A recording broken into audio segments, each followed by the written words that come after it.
Mga magsasaka naman sa Caraga Region inireklamo ang siltation dahil sa soil erosion na nanggagaling sa mga minahan sa Agusan del Sur at Surigao del Sur. Rice sufficiency naman ng rehiyon walang problema. Yan ang tinutukan namin kasama si Eddie Arellano.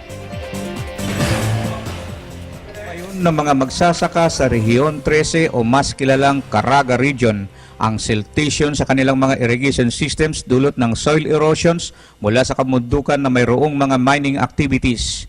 Tinutukoy nila ang Agusan del Sur at Surigao del Sur na talamak ang pagmimina. Pinangambahan din ng mga magsasaka ang kontaminasyon mula sa mga chemical na ginagamit sa mga pagmimina na maaaring makaepekto sa mga tanim at iba pang mga tanim na pwedeng magdulot ng hindi maganda sa kalusugan ng mga tao. Kaya sila ay nananawagan sa DENR, DA at iba pang mga ahensya ng gobyerno na ngayon pa lamang ay gumawa ng hakbang upang mapigilan ang nakaambang panganib na ito. To include the soil erosion coming from our mountains na dumadaloy hanggang doon sa baba ng ating mga magsasaka. Na kung saan yung pinaka-source nila, pinagkukunan ng patubig para doon sa kanilang sakahan ay silted na po. Hindi mawala sa 3,000 hectares yung damage o silted through mining. Sa issue naman ng rice sufficiency ng bansa, ayon kay Kampatana na kayang-kaya nilang abutin ang layunin ng Pangulong Simeon Benigno Aquino III na sapat na pagkain sa bawat pamilyang Pilipino basta mabago ang sistema sa mga ahensyang nagpapatupad nito. Sa ngayon ipinagmayabang ni Kampatana na rice sufficient ang Caraga Region at kaya nilang pakainin ng kanilang produkto ang buong rehiyon. Ikinatuwa ang paghirang kay dating Senador Francisco Kiko Pangilinan bilang kalihim ng food security.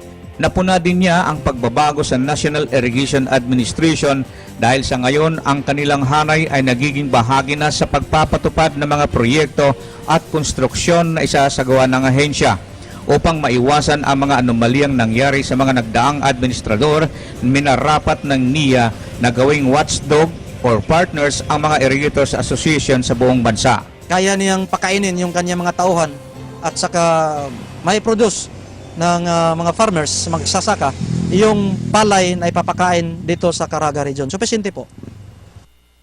Kailangan lang natin na bantayan yung mga programa, yung mga budget ng ating government na talagang mapunta doon sa project. Samantala sila ay naniniwala na kayang linisin ni NIA Administrator Claro Maranan ang ahensya sa tulong nilang mga magsasaka at kanilang Pangulo sa MNSIA, Dato Michael Abasquida.